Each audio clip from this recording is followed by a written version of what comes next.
So it's loading the live stream now, so we should get a notification here shortly. Says meeting is now streaming live on YouTube. Perfect.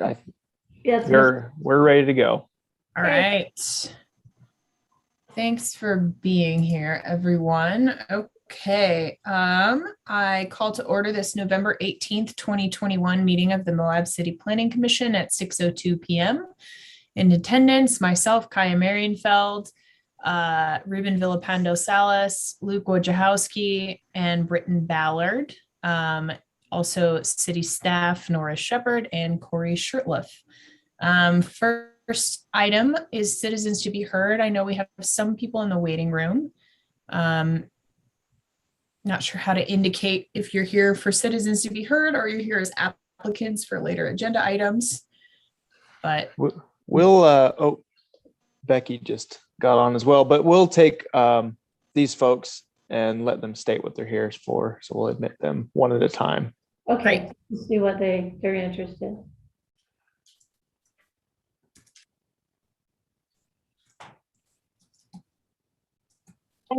Hi, everybody.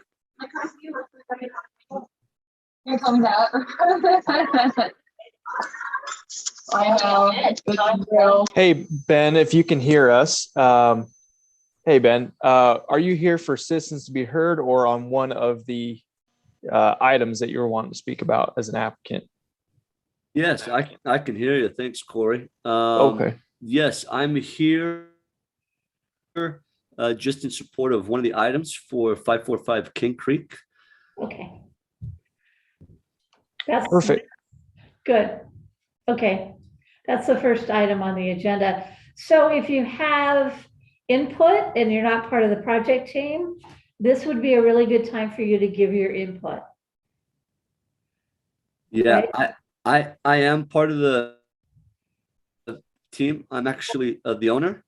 And Oh, so would now be the time for that, or should I wait? You tell me. we can let you just stay here. If you just want to mute yourself and hang out for a minute. We're just in citizens to be heard right now, but your item is the first item on the agenda after this. So if you just want to mute yourself and hang out, we will indicate when it's Absolutely. Thanks. For sure. I can do that. I do have one of my assistants that's trying to be led on as well. She's one of my partners, Alicia. Okay. If you can let her in, she would probably be even the best one to comment on a few of these items. Is that okay? yeah. Perfect. I see her in the waiting room, so we'll let her in when we do get to the item. Just make sure we don't have any other citizens to be heard real quick. Jess? Hi, sorry I'm late. My computer decided it was an opportune time to do a bunch of updates and it took me a long time to convince it otherwise. Isn't that nice? Corey, who else do we have in the waiting room? Kaya, it looks like that was it. So Okay. If we're ready, I'll let Alicia on and we can. Alicia's Sure. Yeah. Okay. That ends citizens to be heard. And to be clear, we did not receive any phone or written comments or anyone hoping to comment at the meeting here today. Next on the agenda is an action item 3.1, consideration and possible approval of planning resolution 06-2021, a resolution approving the Creekside Townhomes, a 9-unit townhome site plan and preliminary plat. We have with us a few folks involved in the project. We will do just a short summary from staff about where we're at, and then open it up for an opportunity for you all to add any additional information, and we might have some questions for you as planning commissioners as well. Staff, take it away. I will. I'm wearing a mask because I have a couple applicants for the next item in my office. So we're all being responsible.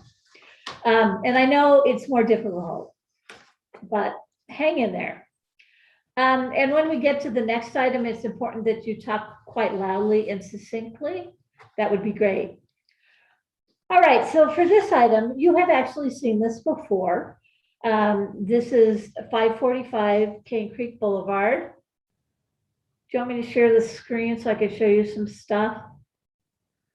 Let me do that.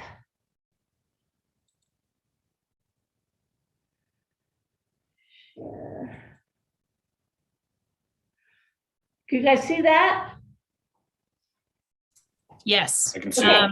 Yeah, it's hard. It's not really legible. I don't know if you want to make it full screen on your computer. Well, I can't really.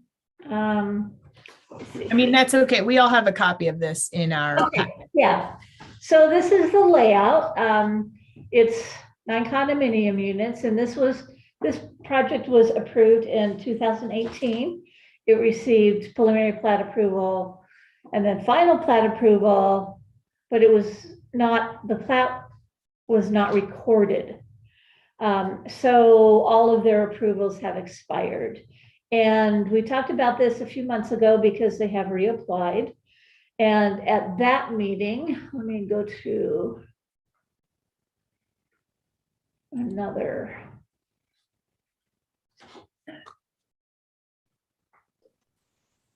While Nora's getting set up, we do have a Brandon Johnson in here. He's the Ben, applicant. okay, perfect. I'll admit him right now. Okay, great. So this is the location. It's 545 King Creek Boulevard. And most of the property, as you can see, is in this pretty purple color, and that is a floodway. So most of the property is in the Pat Creek floodway. There is this small piece that is not, and it's zoned R3. So they're planning on 9 condominium units within this area. The last time we met, we actually had a public hearing, and there were no comments.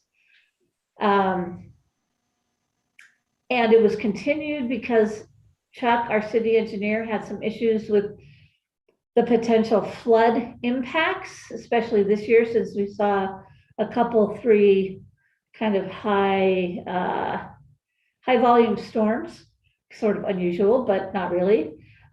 So, it's important to address the potential impacts.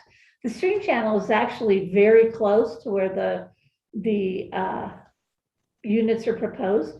And so Chuck Williams, our city engineer, was concerned with potential scouring effects if those footings were to be undermined somehow. So he's been working for the last several months, probably 3 months, with an engineer for the applicant who has done a scour study, and Chuck is comfortable moving forward at this point in time. There are some conditions of approval that he is recommending, specifically addressing the scour issue. And I will talk about those in a minute. There's one already in the staff report, but there are a couple more specific ones that he wants to add. Nora, are you sharing screen right now? I'm trying. It doesn't appear that we're seeing that, at least on my end. Is that consistent, Kaya? From your end, you're not seeing share? Here's photo. Consistent. Yeah, we are not seeing that right now. yeah, you unshared your screen at some point, Nora. Okay. We were just rolling with it. Huh. Okay, let me try again then.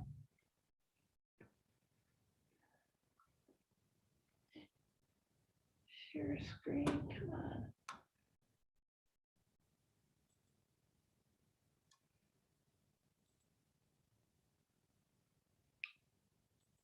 Do you see that? Yes. I Okay. see it. Yep. Good.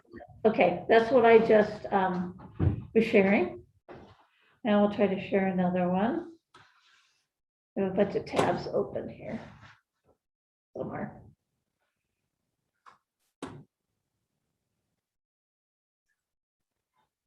Did that one say Monticello? I'm sorry? For the previous slide you just showed under city, Monticello? I still didn't understand what you said. I apologize. If you take a look at that last slide that you shared, Yes. I'm looking at it now, and under all of the information that it has, and it has under city, it says Monticello with a D instead of a T. Oh, I just okay, I don't know. just a funny. Okay, so here's the site plan as we saw before. I'm trying to, here we go.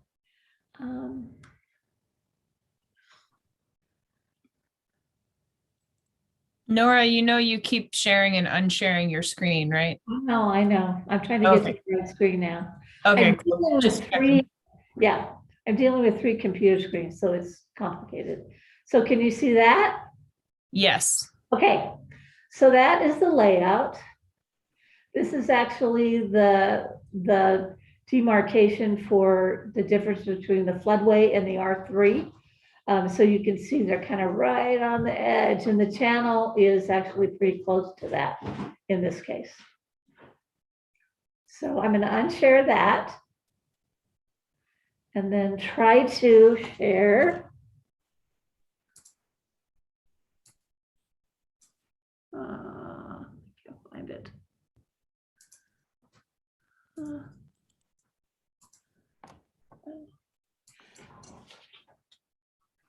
Trying to get the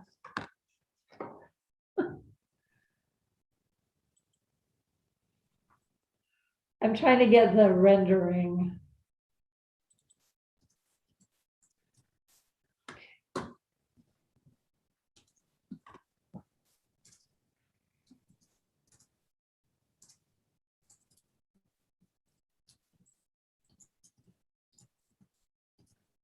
Okay, can you see that? Yes. Yes. Okay, this is well, this is the site plan I just showed. Never mind, I'm trying to get to a different one.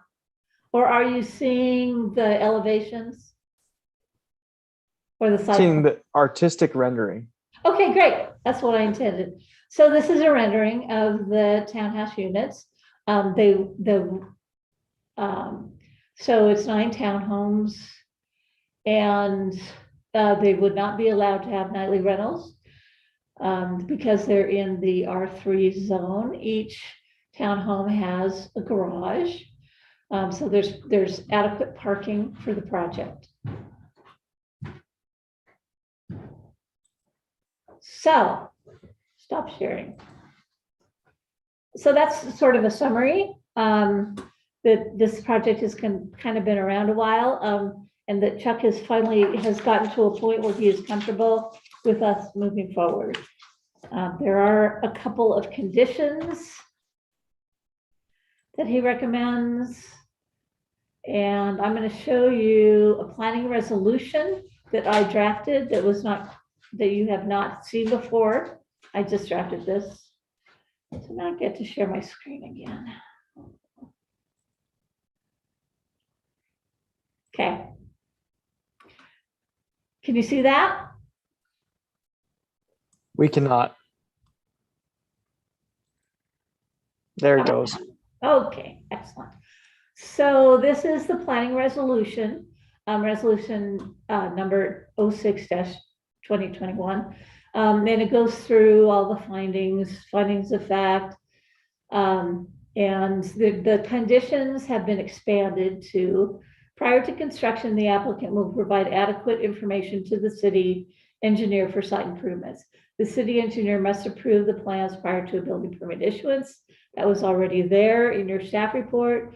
Number 2 is a form of scour protection consistent with the BCA technical memo, Pat Creek stabilization, drafted 10/15/21, must be approved by the city and included in the final construction plans before the plans will be approved for construction.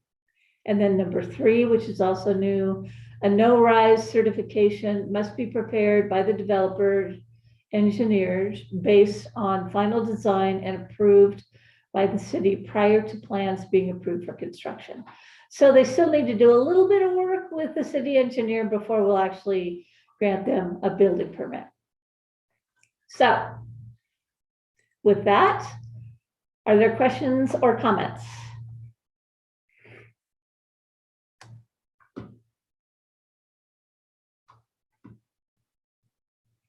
Do the applicants want to add anything, or are you guys good? I think that summarizes where we're at. So I think unless there's some specific questions, I don't think we have anything to add. Thanks, Alicia. Any planning commissioners have any questions for the project proponents? I know Some of you have been here in various iterations of this project, myself included. Good to see that there are considerations for sort of the major water events that were, I think, beginning to become increasingly more common as time goes on. So a hidden blessing perhaps for the development. Yeah, definitely. In the long run, it's good. Otherwise, we have a few options. If you look at the staff report, commissioners, there are some, we can approve the resolution with the following condition: prior to building permit issuance, the applicant must receive approval of the floodplain permit by the city engineer. We can continue the item or deny the site plan and preliminary plat if we have specific reasons for that. There's a motion to approve, a conditional motion to approve also on page 2 of the staff report, if anyone would like to make a motion. Let me put up the resolution again so you know what you're doing. What you're actually doing is approving this resolution. And the planning commission is the zoning authority. So you guys approve this. It doesn't need to go to the city council. Their final plat will have to go to the city council. So this is the resolution, and these are the 3 conditions that we'd ask that you include in your recommendation. We can't see anything. Okay. Sorry. Okay, now can you? We can see the agenda. Agenda. I would like to make a motion to approve. Can you hear me? Yes. With the Okay. 3 conditions listed in the resolution. Second that. I'm only showing one resolution Okay. prior to building permit issuance. The applicant must receive approval of the floodplain permit by the city engineer and then it stops. Nora, is that the only condition? Because that's all the planning commission was shown. Right, so there are 2 more, and you Yes. should be seeing them now. Okay. Number 2 and number 3 that I just read. Okay. So shall I start from the top then? Yeah, Sure. that'd be great. Okay. I motion to approve resolution 06-2021, a resolution approving the site plan and preliminary plat with the following condition. Prior to construction, the applicant will provide adequate information to the city engineer for site improvements. The city engineer must approve the plans prior to the building permit issuance. 2, a form scour protection consistent with the BCA technical memo, Pat Creek stabilization dated 10/15/21 must be approved by the city and included a final construction plans before the plans will be approved for construction. 3, a no rise certificate must be prepared by the developer's engineer based on final design and approved by the city prior to the plans being approved for construction. I second that motion. Okay, we have a motion and the second. Nora, I do have a technical question. Okay, Those conditions were not in the summary Correct. on the agenda. Is that a noticing issue for us? no. Okay, No, I mean, really, the first condition that I added covers these 2, but we just wanted to be more specific. that's great. I just wanted to make sure we weren't having some sort of open public meetings violation by not having the full condition list on the publicly available documents. Nope, I think we're good. Excellent. Just confirming. Okay, we have a motion and a second. Any discussion on that before we vote? All right, I'm not seeing any. I guess, Corey, are you going to do the roll call vote? I will. And Nora, if you want to stop sharing, I'll. I might make a point of discussion just for what was shown on the agenda. Let me just go to that point. Under exhibit. Find this. Apologies.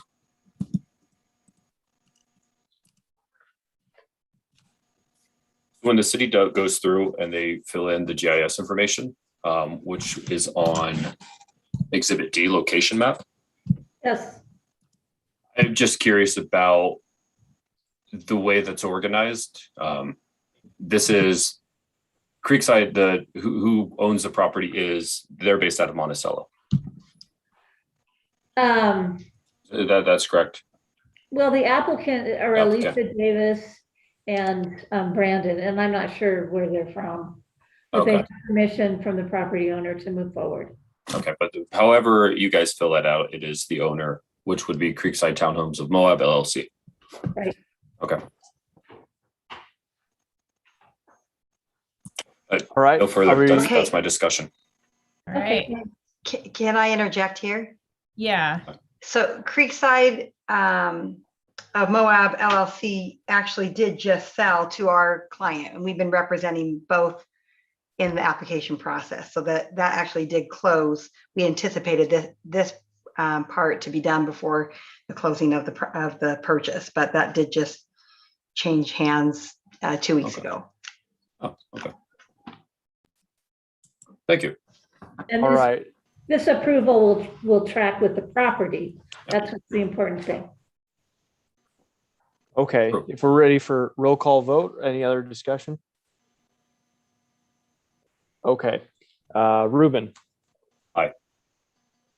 Jesso. Aye. Becky. Aye. Britton.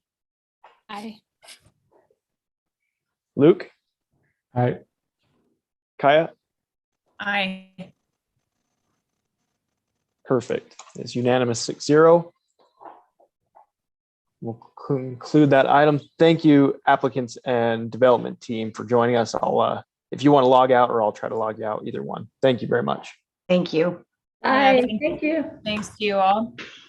Appreciate you guys. Thanks for your time. Thank you.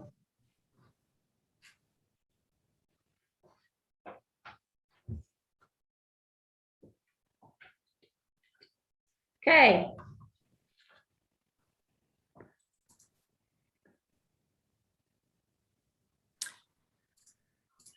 Sorry, trying to find my agenda again. Too many tabs. Okay, our next item is another action item, 4.1, consideration and possible site plan approval for the 960 Mill Creek Employee Housing Project located at 960 Mill Creek Drive, Moab, Utah. Okay. I'm going to share a screen real quick. Great. Okay, which one do I want to? There it is. Can you see that? It's an aerial photo with the zoning. Yes. Okay. So this is, the applicant is Colin Fryer, who is here. So if you have questions, he is here. And this is at 960 Mill Creek Drive, which is an existing residence that apparently has 7 bedrooms or something like that. So this is the existing residence is there on the site. Basically what they want to do, and I'll show the site plan, is to put studio employee units in this location. There would be a common kitchen in that structure. This structure would continue to house 7 bedrooms and maybe an additional 2 for, do you want additional 2 or do you just want the 7? The rear third of the house will then have 2 one-bedroom apartments. So there will be 2 one-bedroom apartments on this south, well, anyway, on the back portion of the property, and then the rest is already existing as an existing single household residence with 7 bedrooms. So that will continue. And then in this location, they want to do 4 triplexes or 3-unit. Fourplexes. Fourplexes, 3 fourplexes for additional 12 units. Okay, I'm going to stop sharing this.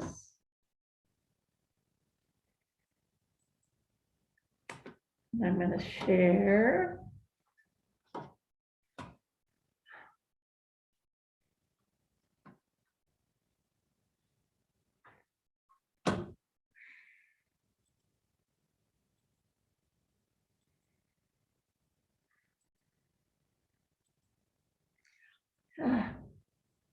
I don't have the one that I need. Okay, I'm gonna have to open a new.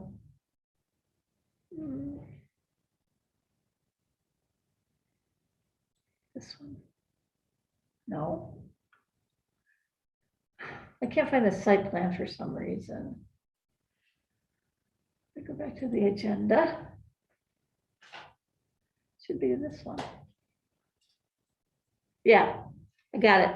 Okay, I will share this screen. I apologize.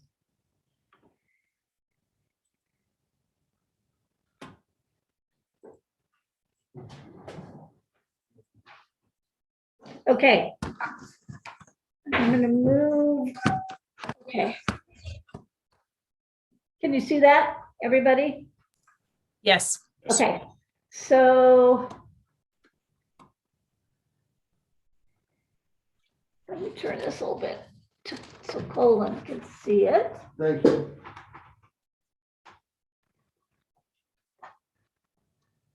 This is the existing home, and it shows utilities and those kinds of things. Okay, here's the site plan.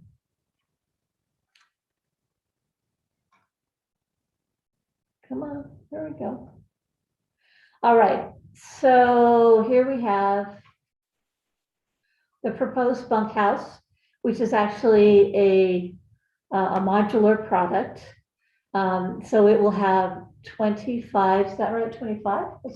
26 rooms. And originally what they had talked about was having maybe 2 people in each room, but they backed off of that. And what they want to do is for each room, which is pretty good size, they want to do a little, a bathroom and a little kitchenette in each of, not a real kitchen, but, microwave, and those kinds of things in each of those rooms. There will also be a common kitchen and common restroom facilities, even though each one has a restroom, okay?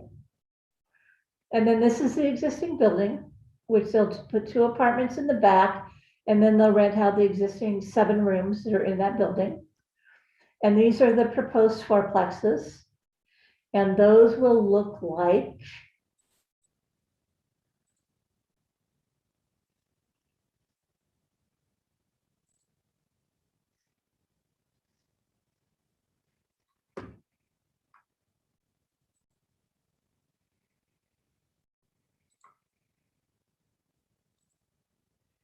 these, which are on Cane Creek Boulevard.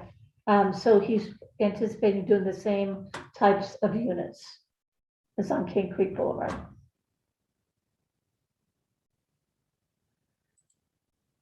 Okay. We have a kind of our standard condition about the city engineer. The applicant will provide adequate information to the city engineer for site improvements. The city engineer must approve the plans prior to the building permit issuance.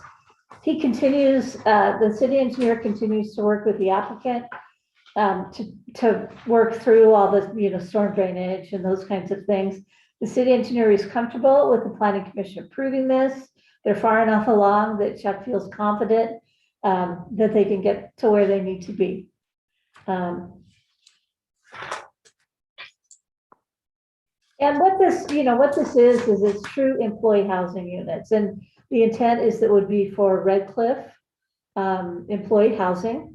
And they intend to provide a shuttle for the employees to get back and forth. So this is one of the kinds of products that we've really been looking for. It's oriented towards seasonal employees, people who aren't necessarily management, but the variety of unit types will help to serve all different types of employees. And that's a real conscious decision on Mr. Fryer's part. It's kind of unique in the way we're processing this, in that the bunkhouse itself constitutes basically a single household residence with 26 rooms and a kitchen and bathrooms. Then the house itself would be a separate unit with the 7 bedrooms. And we have the 2 apartments in the back. And then we have the 12 townhomes. So total number of units is somewhat less than what there is, quite a bit less than what they're entitled. They're providing more parking than they really need, in excess of 1 space per bedroom. And it's surface parking. They have been out there, just for your information, removing some of the trees that are there. Most of these trees are not really great specimen trees. They're volunteers. And so he is intending to plant, there's a landscape plan, he's intending to plant some trees. The rest of it will be desert landscaping, which makes sense. Gravel and some shrubs that are consistent with our climate. So he's going to keep it real simple and easy. So that's basically my presentation. And again, I did a planning resolution for this.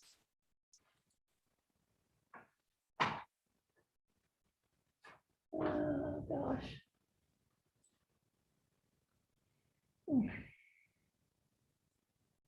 Okay.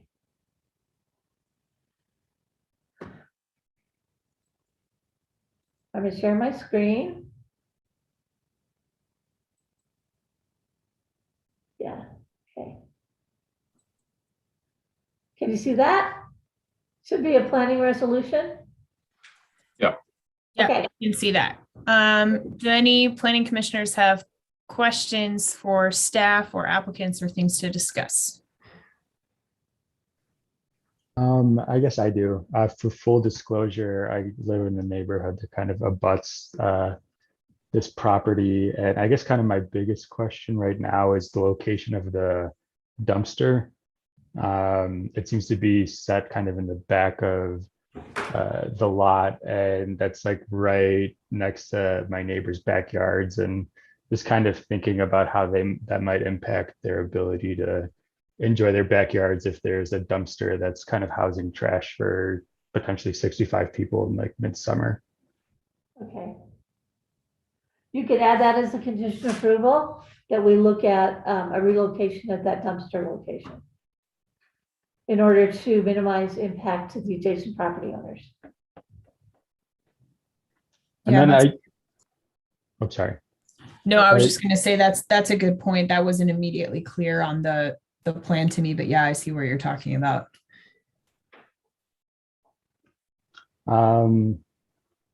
I guess kind of the other thing is you specifically detailed in the summary that there is no deed restriction being associated with this property.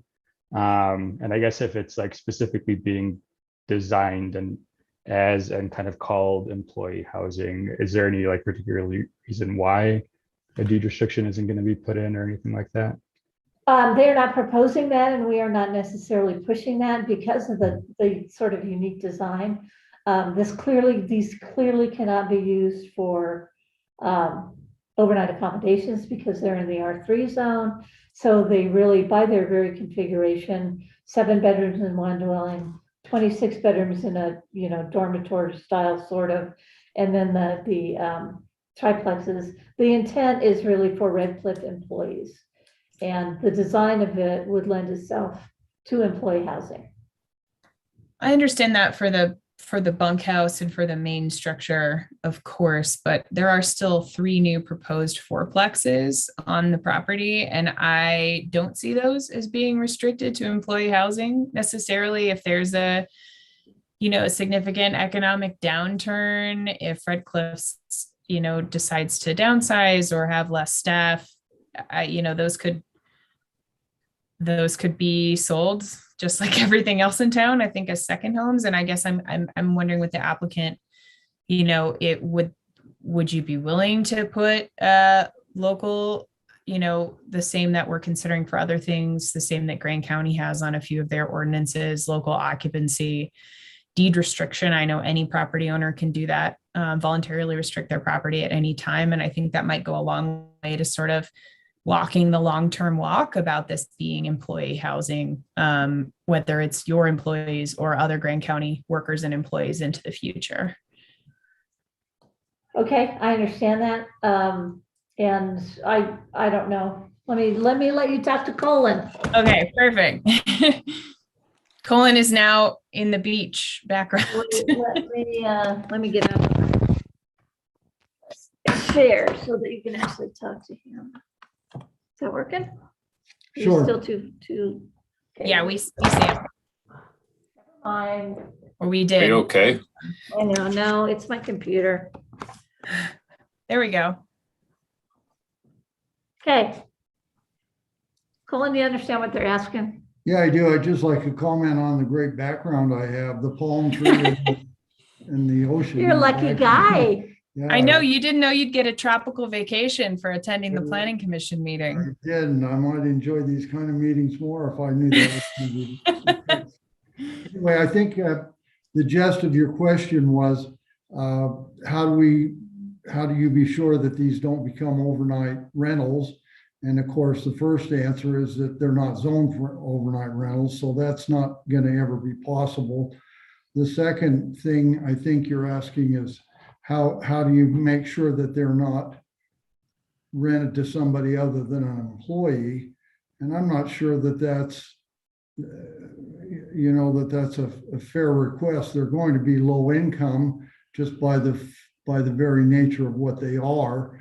They're designed to provide 2 or 3 different kinds of housing because we have needs for 2 or 3 different kinds of housing. And I'm not the only employer who has that same kind of requirement. The studio apartments are designed with seasonal workers in mind. They're not designed for people with children or people that are going to be long-term residents. We use the term H2B or J1, or there are a number of different programs that allow us to have seasonal workers, or they can just be people that we can attract from other metropolitan areas to come and work here if they have a place to live for the 6 or 8 months that they're here. So that's what the studios provide for us. Keeping the big main house as a larger residence with multiple bedrooms, that house will then become, for lack of a better term, a woman or a lady's dormitory. We'll restrict it just to females, and we'll have, the kinds of policies that you have to maintain cleanliness and maintain order and maintain dignity in the house. But the majority of the people that work at the lodge doing some of the things that we need lodging for are ladies. Then that brings us to the townhouses, which I'm using the floor plan and the idea of the Cane Creek apartments. I came across those a couple of years ago. Nora may remember I came in trying I had an option to buy those, and I was trying to do something with that couple of acres that was in the middle so that I could make a bigger complex out of it. But we were unsuccessful working with the Utah Housing Authority. We couldn't marry the 2 projects together, and it got to be too cumbersome. So I backed out of that. But in the meantime, I discovered what a very efficient floor plan they had come up with. And while I guarantee you my buildings will have a nicer outside appeal than the ones that you're looking at on your screen, the inside, the floor plan is great. You walk inside, you have a smaller living room situation, then you have a kitchen in the back. They have a nice sized deck out the back, laundry room, small bathroom downstairs, and then upstairs they have 2 decent sized bedrooms. So this will give us lodging for two types of employees. And one type is that we have employees that are that have small families. They might have one or two children, and they're the ones that have some of the hardest time finding places to live. And so that's what that will be for. It's also possible that you could have two employees that share that and have the 2 bedrooms, but predominantly I already have the people that need the small family housing. So that's why it's kind of a variety of housing all in one place. I'm not opposed to some sort of restrictive easement that says they absolutely never have overnight rentals, that we won't do any kind of commercial. But I think locking me into saying that it's only going to be my employees would be, or the employees of the lodge, I don't think that's necessary. I think that just by the very nature of the rents that you can charge, I think it would work great. And Yeah, it's a- I was, to be clear, I wasn't, and I can't speak for Luke, but I wasn't worried about overnight accommodations. We know that's off the table. More so just, things change, owners change, and just worried more about future subdivision and sale of the townhomes specifically without some sort of deed restriction, because right now, and as you're planning to use them, obviously it would be very targeted to what we need, which is wonderful. Just trying to think long-term if there's things we can do, because I know we're all concerned about a new housing stock in whatever form that takes now, not actually staying in the local housing market down the road. But it sounds like, that's enough of a really remote possibility with this project where it's definitely more logical to end up that way with others, that I'm less concerned for sure. I don't know, Nora, what your perspective on that is. So, the whole thing, they're rental units, they are not being subdivided or condominiumized at this time. Cool. If they wanted to come in and condominiumize, they'd have to go through the planning commission. Great. And that we'd have another opportunity there. Cool. So I don't think that's as big a concern. Plus, even if we move forward to require like 33% active households in this project far and away exceeds that. Oh, absolutely. No, the overall project, it was just that thinking of, okay, Right. me, I was trying to think of what's the possible thing that could happen. Preventative measure. Yeah. But But I then think I think it's good that if there were a subdivision and sale of any portion of the property, it would have to go through us again. I think honestly that assuages my concerns, which were minor. So. okay. Yeah, likewise. Oh, sorry, Luke, go ahead. Yeah, likewise here. That's kind of my concern, just because I have been inside some of those King Creek apartments, Sea Haven has placed specifically single women with children in there, and I've seen how valuable they are as a property to have in our community. And so just wanted to make sure that, I didn't want to restrict it to just Red Cliffs employees, but just to make sure that something like that was available to our community and our community alone, and not necessarily outside interests. So hearing all of that really does kind of alleviate a lot of, if not all of my concerns. They're really going way above and beyond the 30% requirement that we've been talking about. The project is specifically designed for employee housing. Mm-hmm. Yeah, that's awesome. Do you mind if I ask a technical question? I know it's been a long time since we've had a specific company owned and built employee housing project come before us. Could I ask just, and maybe others are curious about this as well, and I know the public is, about how that works. It's not necessarily relevant to the discussion right now or to the decision right now, but how it works, placing people in, what the criteria are. If someone decides to no longer work for Red Cliffs, how does that work as far as them vacating the rental property, the employer provided housing? I think that's just something that we haven't been over in a really long time. It might be nice to get a refresher. All right, let you talk to Cole again. Right, yeah. Colin, do you mind if we pick your brain on this a little? No, that'd be great. Yeah, I think I could provide some information that would be helpful to you to make some decisions.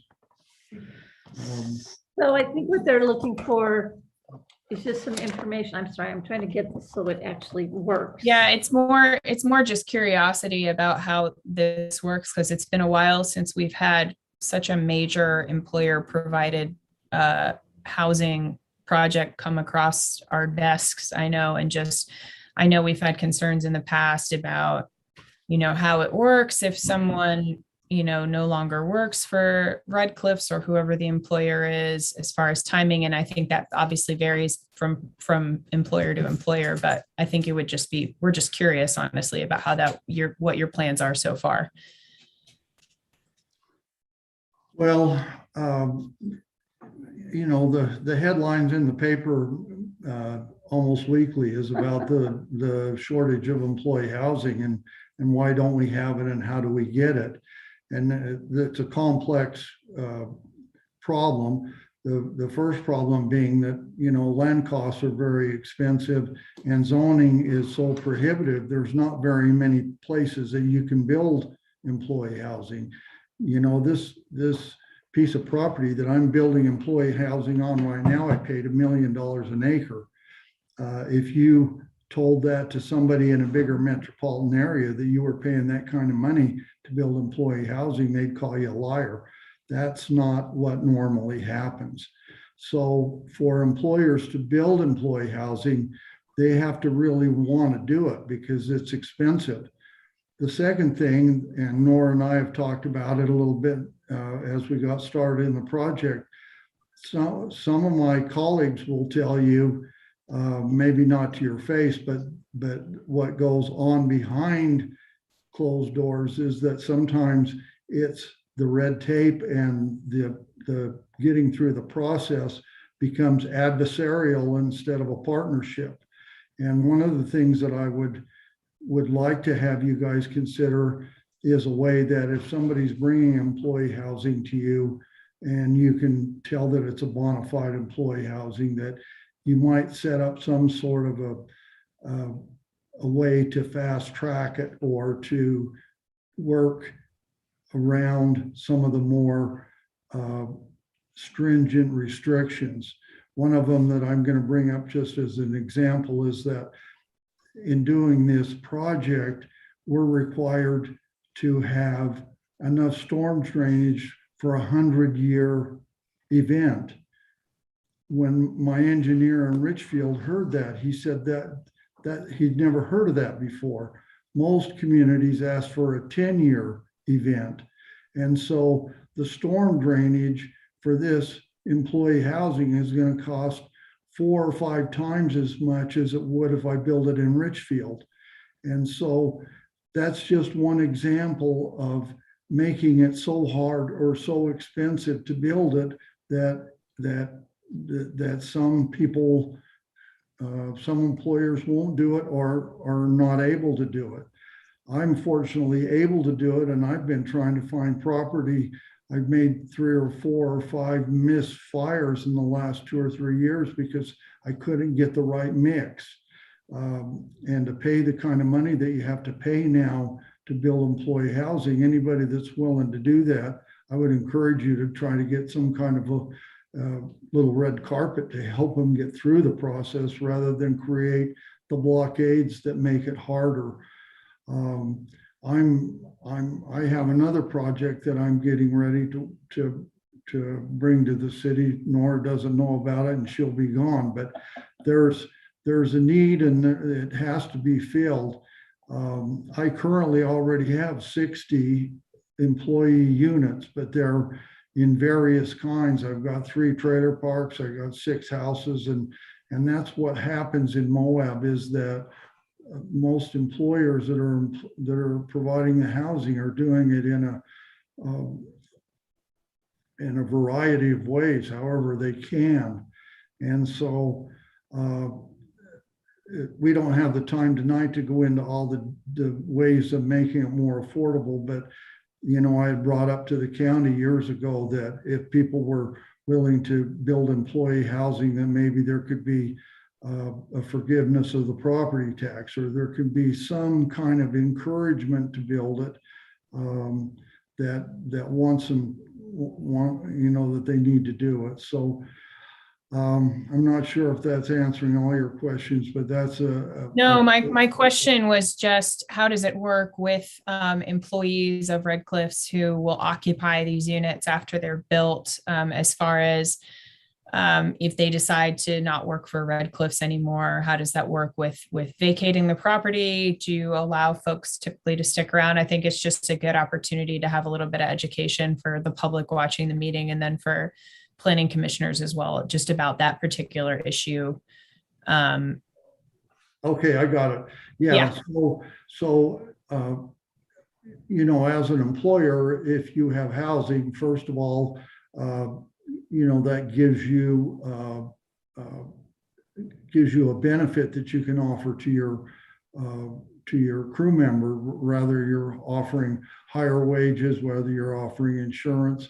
But if you can offer some sort of affordable housing in this town, that gives you an advantage, and people are going to more likely choose you to work.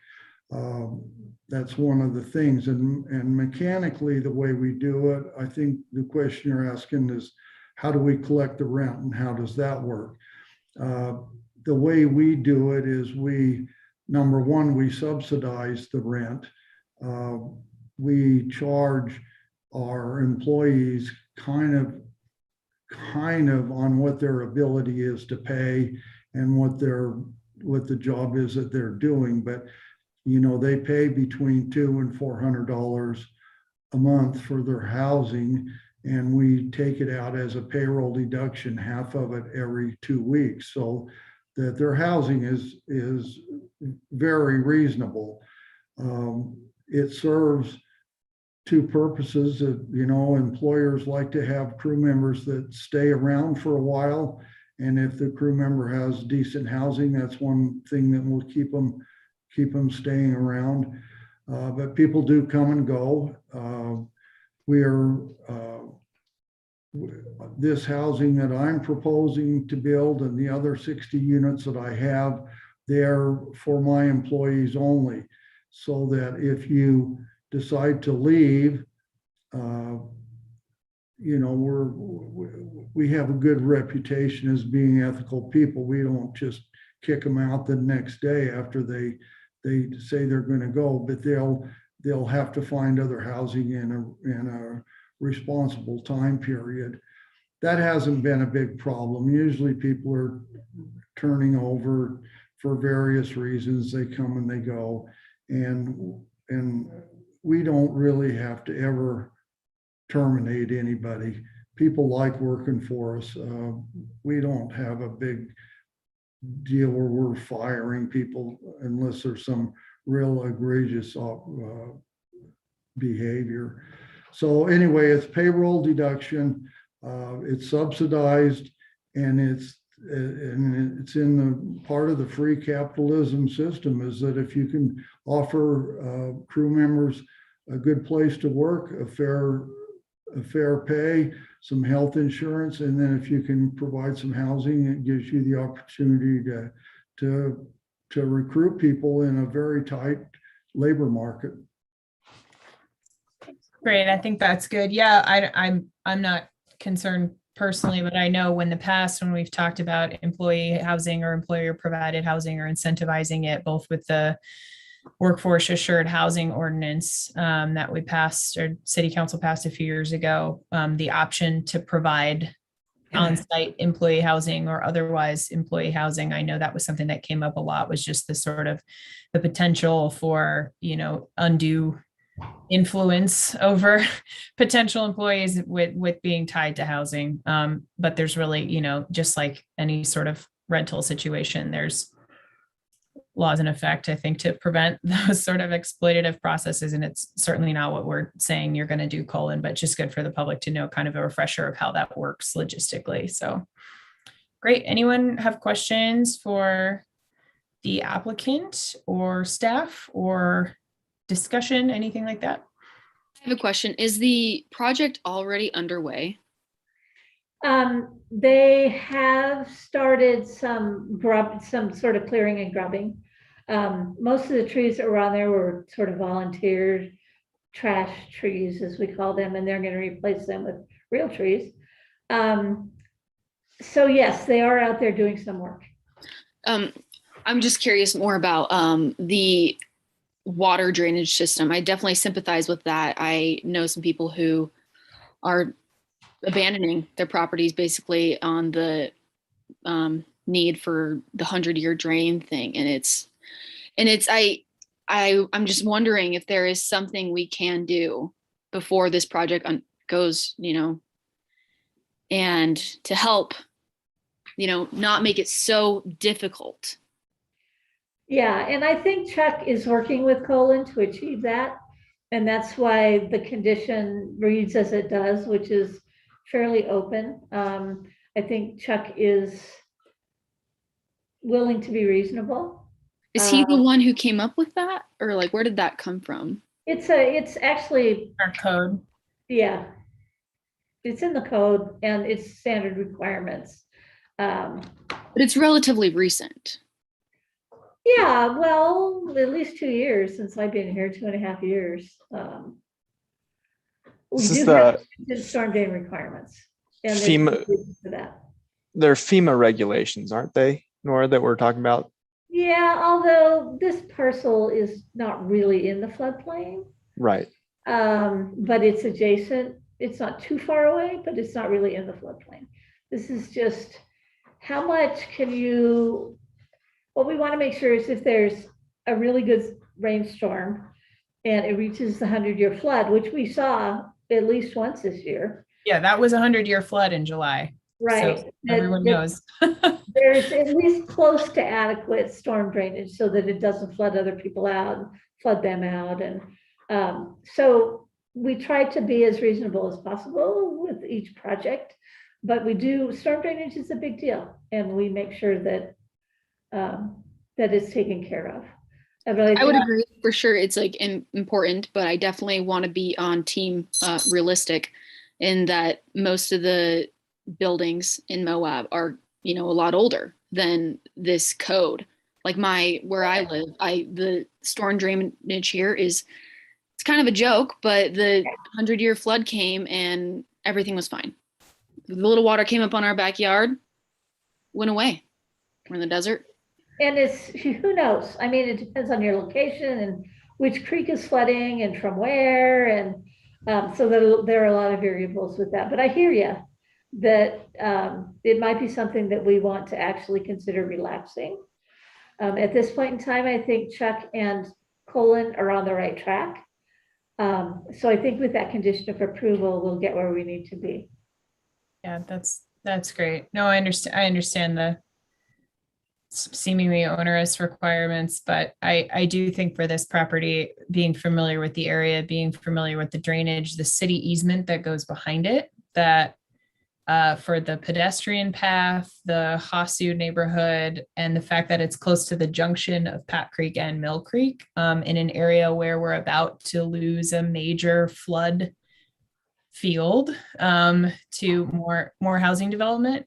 Right there by Power Dam. I think I'm glad that they were able to figure out ways to make sure that things are nice and tight in that area. I agree. I've lived in this exact area my entire life. I grew up in Mill Creek. I haven't lived more than about 100 feet from Mill Creek since I was I'm really aware, of how far the flooding can come, and never has it been like such a degree that like structures have been involved or anything like that. And I think we should just always be on team. Let's make it as easy as possible for housing to occur. And, so much restriction causes headaches. I'm a gate closer, so I don't completely agree. Okay. Any other questions for the applicant or discussion items? I did have a clarifying question, and that was to Colin about the intended use is primarily for, if not completely for, Red Cliff employees. That's the case? Yes. That's true. Okay, thank you. So I think I just put up the staff report with the planning commission action outlined.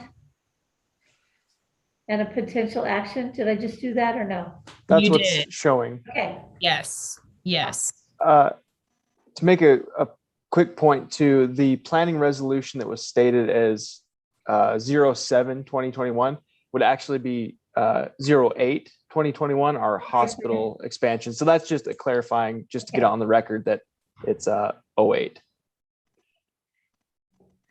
So consider that change and maybe include it in your motion. Awesome. Quick circle back to one of the concerns that a commissioner had about the dumpster location on site. If that was something that folks would want to make a condition to reevaluate the location of that, that would be something they would just put as one of the conditions. How would you suggest phrasing that, Nora, if that's something we wanted to do? I would probably say prior to construction, the applicant and staff will work to locate the dumpster location in an area that is less impactful to adjoining property owners. Great. In that case, I will attempt to make a motion. Corey, the number was 08 again. Okay.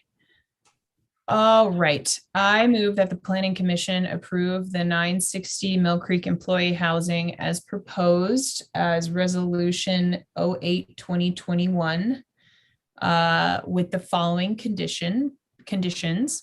Prior to construction, the applicant will provide adequate information to the city engineer for site improvements. The city engineer must approve the plans prior to building permit issuance.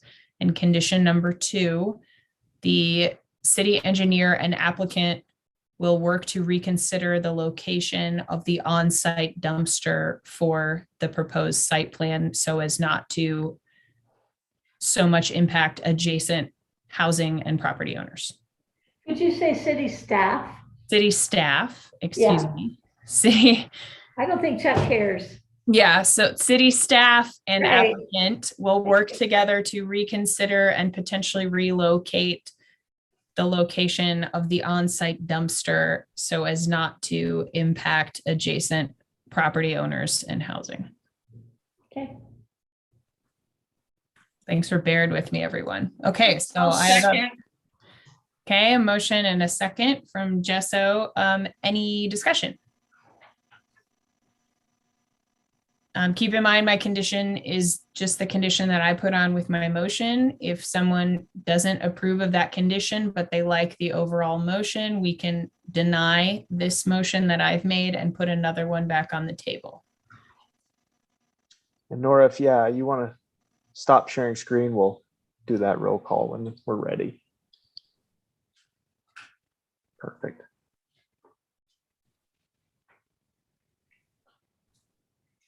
Okay, no discussion. Corey, whenever you're ready. All right. Ruben? Aye. Jesso? Aye. Becky? Aye. Britton? Aye. Luke? Aye. Kaya? Aye. Conditional motion approved and passed 6-0. Did we get Awesome. Ruben? I guess we did.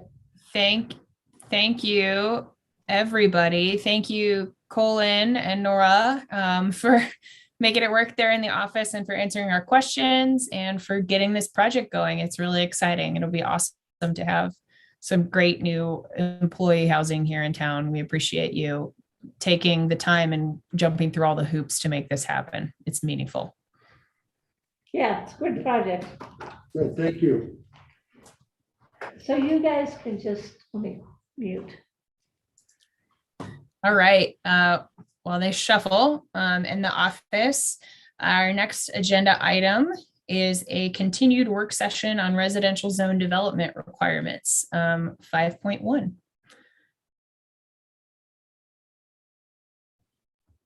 Sorry, I was just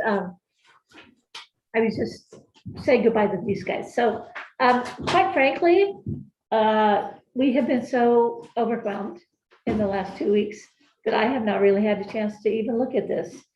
Just, and that's a good point to bring up. We are slammed right now. We have even more applications for apartments and townhomes than we did last time we talked. You know, it's unbelievable how much interest we're getting in this sort of employee housing stuff. And we think that there will be several pretty big projects that will be coming through in the next few months that will provide more apartments. Some of them deed restricted, some of them not so deed restricted. But we are talking about that with everybody, and the 33% requirement to provide active employee households. We're letting everybody know that that's a requirement. One thing I wanted to let you know is that we received an application on the Sitley USU property. And it's just for the first phase, but it is entirely student housing, apartments, and townhomes. The later phases will include a lot of the single family, where they actually generate a lot of the revenue. So just a heads up, I don't know how many units are proposed in the first phase, 100 something. So significant. So if like Colin's plan moves forward, this plan moves forward, there's another one that we think will move forward with over 100 units as well. We're doing a pretty good job at getting there. You know, everybody wants to come here and build apartments now. And some people, I think, can make it work and some people can't. So we'll all just sort of come out in the wash. I can attest to that. We have a ton of people that are shopping for property to build apartments. They see the demand and that's what they want to build. Yeah. It's good. I'm excited. So it's good. It's all good. It's just time consuming. Yes. So maybe we could just, I don't know if you guys have had any additional thoughts from your last planning commission meeting about this. If you've given us some thought, talk to some people, have any knowledge to impart, that would be awesome. Can you remind us what this specific discussion was? Because we just have the title and I'm like 5 different things popping in my brain when I read it.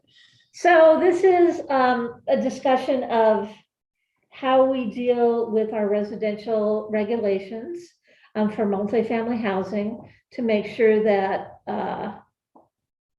as we move forward, we make sure that at least some of the units that are built, multifamily units that are built, are sort of reserved or designated as active employee housing, which means at least one person in the house works somewhere in Moab or somewhere in Moab or Grant County. Or are we doing the same criteria, or contemplating the same criteria that the county put on the HDHS? So it would be retirees, or if you're disabled, you know, that kind of qualification too. Okay, cool. Just get that question out of the way early.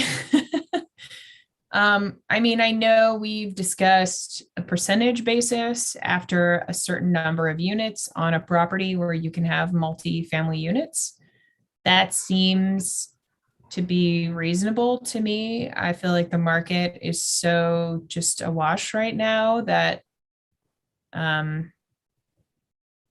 you're not, I mean, it's not even a price restriction. It's not even an income restriction or affordability restriction. It's just residency. Right. I think that's important. Yeah. Because there are an awful lot of companies like Redcliffe that are out there looking to rent a block of apartments or something like that. Yeah. And I mean, to me, that seems like it would serve, that would be a nice sort of scalpel approach to make a very targeted change that I think could have the potential to not only let us get so far gone that it's very, very, very hard to fix in the future, but would, I think, actually make a pretty big impact as far as things that, we would know at least this portion of our crazy market is set aside for all the people we know trying to buy or rent places right now.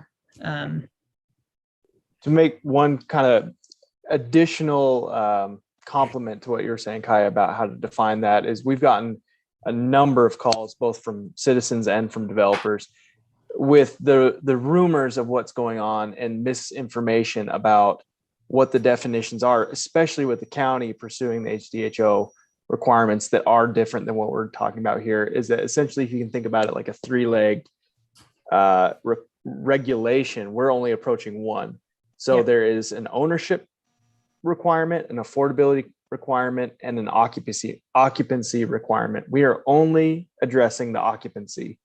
So that ownership is not in play and the affordability is not in play. That means essentially whoever's picks up the mail at the door, think about it that way, would be a local, in short terms, local. That we define that out further, of course, but that just to additionally clarify exactly what you're saying, but to break it down even further. Thank you.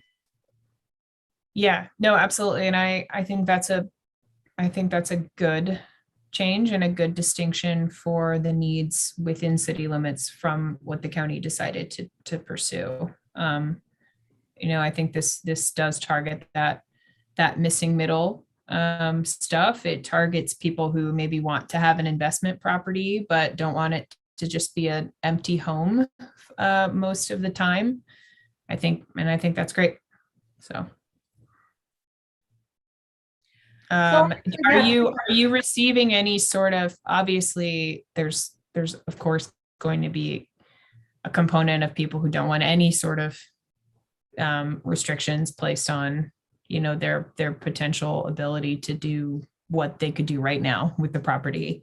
But aside from that, are you seeing any sort of specific feedback from folks who are sort of on blast about this, about the idea of a 1/3 percentage past a certain number of units or anything like that? I think that'd be good for us to consider so it doesn't surprise us down the road. Yeah, we haven't really heard much. But I might chime in. I've heard a lot. I haven't really heard much. With all the calls that are coming in, a lot of those are potential property purchasers or people that have just purchased a property but have not proposed a development yet. So there's a lot, of course, in the crux of a decision like this that's made that does affect people that were either just about to buy or have bought, but haven't moved forward with the approval process or anything. So that being said, 80% of those folks are super on board. They support that. They think it's a great initiative the city's moving forward and something that they may have been trying to do on their own anyway. So like Becky said, a lot of people with the market here are really trying to identify and pursue that particular type of housing. However, I will say there's that 20% who are fairly upset, but those folks were specifically targeting luxury townhomes not designed for people in this community. So we understood that was going to happen when we were moving on this, but that was the decision I think the council was aware of and made, that we need to protect maybe the locals more than we do our outside second homeowners with the way that the market has been going to balance it out that way. And that's good to hear, because we're not out to, and I know city council is not out to target locals to make it so people can't, have beneficial use of their own property. It's really just like, this is an emergency. Let's use all the tools. And I so far, this seems like a good potential. Obviously, it'll be up to what city council decides to do. Not that we have a future city council member on the planning commission or anything. What the new city council will do. Yeah, it'll be interesting to see. So it'll be Luke's problem, not ours. Oh, Luke. And I think this is my last planning commission meeting. Let me look. Oh, no. What? Well, let's talk about December. Yeah. Yeah. So usually we do one meeting in December. Mm-hmm. And I would assume that that's usually right in the middle for the 16th. There are 5 Thursdays in December, and the 3rd is the 16th. So that seems to be the logical time. The city council is meeting on the 14th. So that's when they're having their regular meeting for December. So I would ask, why not the 9th? That's the second Thursday in the month, which would normally be when our meetings are, correct? Well, normally, but in November and October, we only have one meeting a month. And I think we published it as the 16th, but we could make that change really easily if you want to meet on the 9th. I think it's whatever. I mean, we've got quite a bit of us here right now. Let's just take a minute.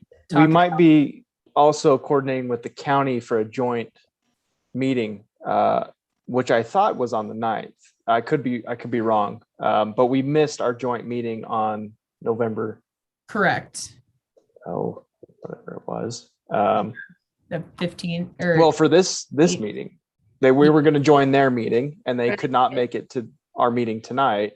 So I think were going to join us on the 9th, but I could be mistaken.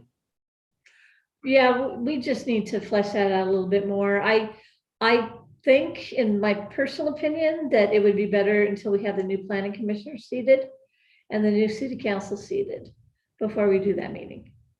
the joint meeting. Yeah. Okay. And it's one of those things where we're all so busy. It's hard for us to coordinate that, but we will continue to coordinate. If there's a change, I'll let you know. If the county's thinking something different, then we'll certainly let you know.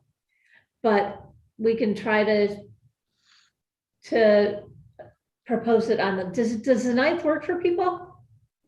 Yeah, the 9th actually seems a little less like, well, I don't know. It's just a matter of, I want to make sure that you and Corey have time to prepare what you need to prepare for that meeting. If it's on the 9th, if you were thinking it was going to be the 16th, that's important too, obviously. There's nothing, there are probably some things that'll come along, but there's nothing urgent either way. So just quick show of hands then. Who does if the 9th works for you, just raise your hand. Okay, so Britain, it does not work for you. Okay.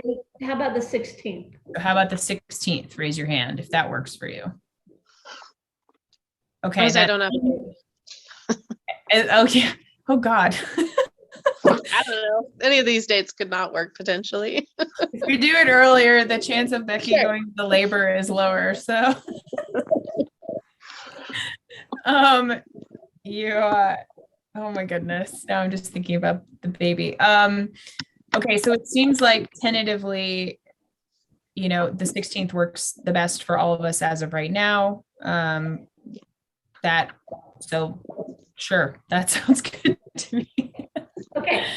Obviously, if things come up with staff, let us know and we can change it. Absolutely. Okay, that sounds good. Couple of sort of reports. The city council continues to discuss ADUs. They had a couple-hour work session last week where they talked about it, and we have proposed some changes which have been reviewed by our contract legal counsel, and we met with them today. It's basically going the way the planning commission recommended it. I mean, there's some sort of weird idiosyncrasies, but in general, it's what the planning commission recommended with a few differences. Just to let you know, it's moving along, and hopefully we'll get approval by the planning commission.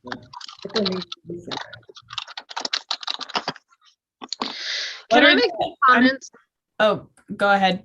I was just going to ask, what were the idiosyncrasies? I'm curious. I haven't followed city council in a few weeks. So HB 82, which somebody's typing in, it's really loud. So sorry, that's okay. So we have the HB 82 requirements, and it says that you have to allow an IADU if it's in association with a primary dwelling, and it restricts what we can require in terms of everything. Everything, size, and it also specifically excludes some of the building department requirements that would otherwise be required, which of course building officials all over the state are having heartburn over. So, but what we're recommending to the city council is that if it's an owner occupied, one or the other is an owner occupied unit in the IADU, that they would have to meet or not meet. They'd have to comply with HB 82, which means our review is limited. But if they want to rent both of them, then they can be subject to the full building requirements.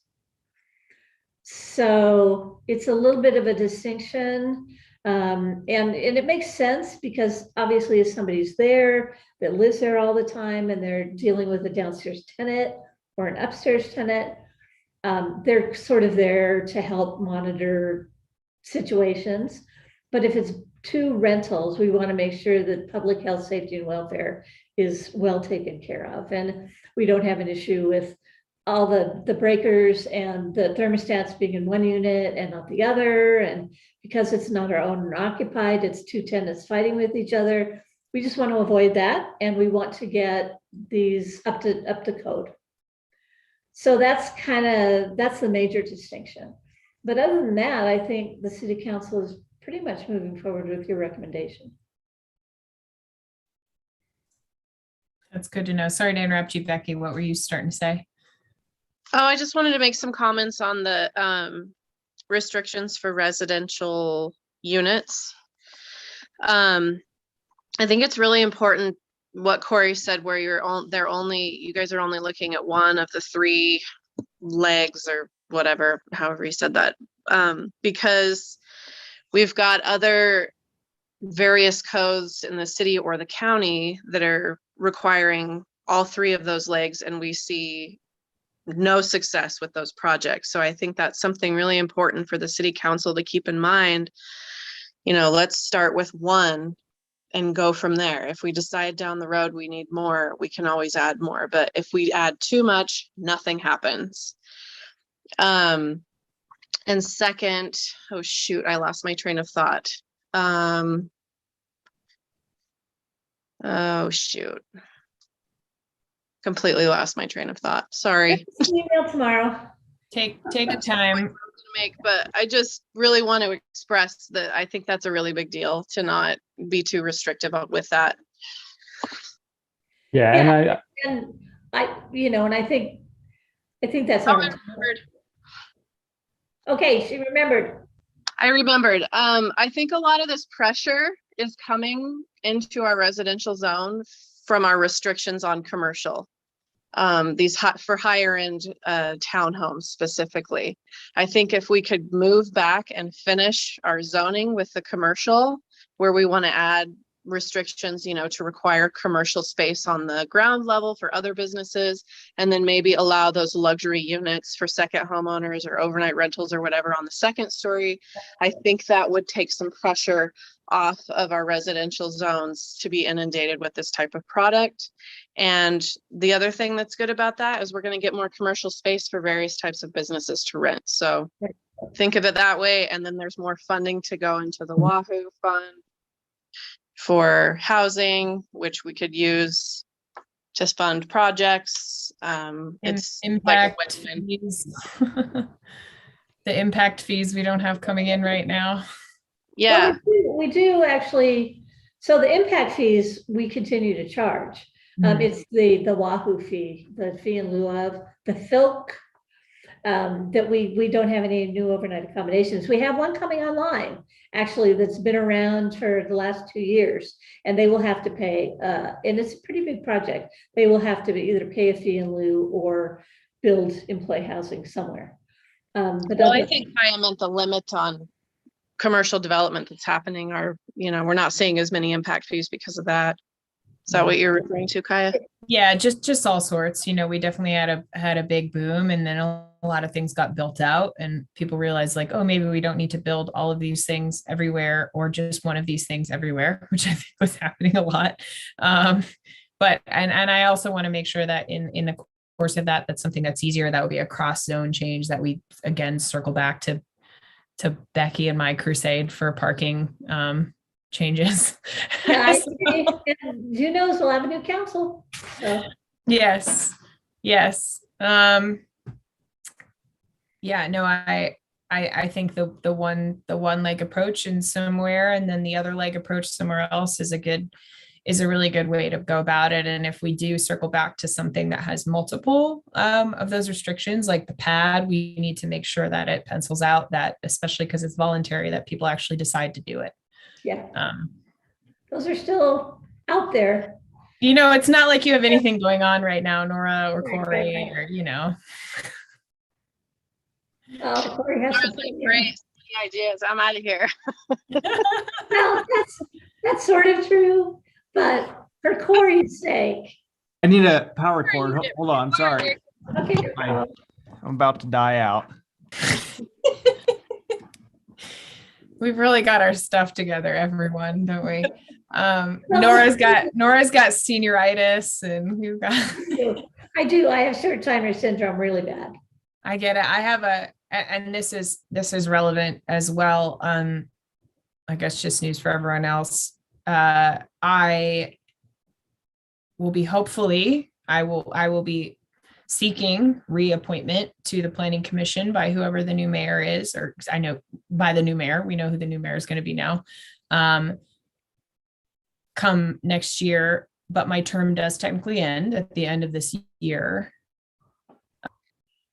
So and I'll still be around, but what? Go ahead. Oh, I was just going to say, but I have a 2-month sabbatical from work that begins for me in January. I will still be around in Moab for most of that, doing a little bit of traveling, hopefully. But I definitely will have some absences from Planning Commission in a way that I normally don't in January and February. Not much going on then anyway. So yeah. Well, that's good to know. I wish we had a 2-month sabbatical. That would be nice. It's what happens when you work for a nonprofit. You don't get paid much. You have like some perk. We don't get paid much and we have no perks. So, sorry. So I have a question about reappointment as well. On the website, it looks like my term is up at the end of December, but I thought mine was renewed last year, so I was confused about when it ended. I have no idea. Summer handles all that stuff. So Jesso, I think, and I talked to Emily about this, that the mayor reappointed you to someone else's term who had left early, rather than That's to when a I full first came in and filled Corey's, but I didn't I thought I was reappointed after that. I thought I was appointed twice. I think you're right, because there was, I think it was shifting. half terms both times. Okay. Correct. I think that's right.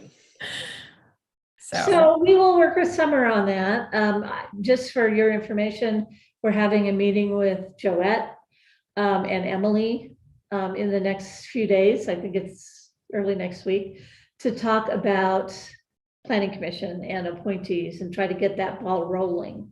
Cool. So that relatively early in January, we can take action on you guys and then we'll need to appoint some new appointees. John Knight has resigned from the Planning Commission, and because he just has too many family obligations.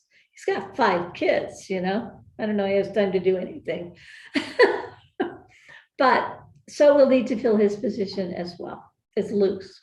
So we think.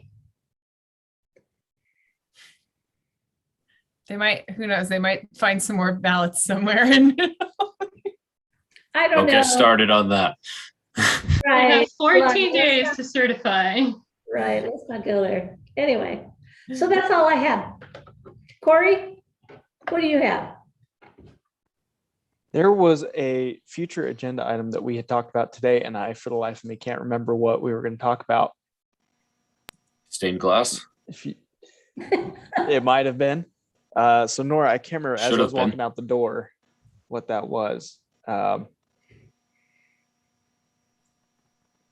guess we don't need to talk about it right now. Remember, will you email us? So we talked about USU and making sure that you guys knew about that. That was my recollection of the thing we needed to Yeah, talk. there was like one more. It was a kind of a discussion topic item, but it'll come up again. Don't worry, we won't lose it. But no, I can't remember anything. We do have a few minor subdivisions coming along that you guys will see, and then again a bunch. And I've been saying this for weeks now, but a bunch of site plans that are brewing for completion. So as soon as they can get through DRT, they'll be coming to you. And I would, we are trying, we're advertising for both a planning director and an assistant planner to kind of backfill Corey's position. So we'll have 3 people instead of 2, hopefully. We have received a bunch of applications and we're actually doing interviews for the planning director relatively soon. And hopefully we'll be able to do interviews for the assistant planner too. We've got some good candidates that are, I'm hopeful. Oh, good. That's wonderful news. Yeah. I was worried. In the meantime, don't call Corey. Just let it go. Because he's swamped. Yeah. Thank you, Corey, for everything you do, and Nora, of course.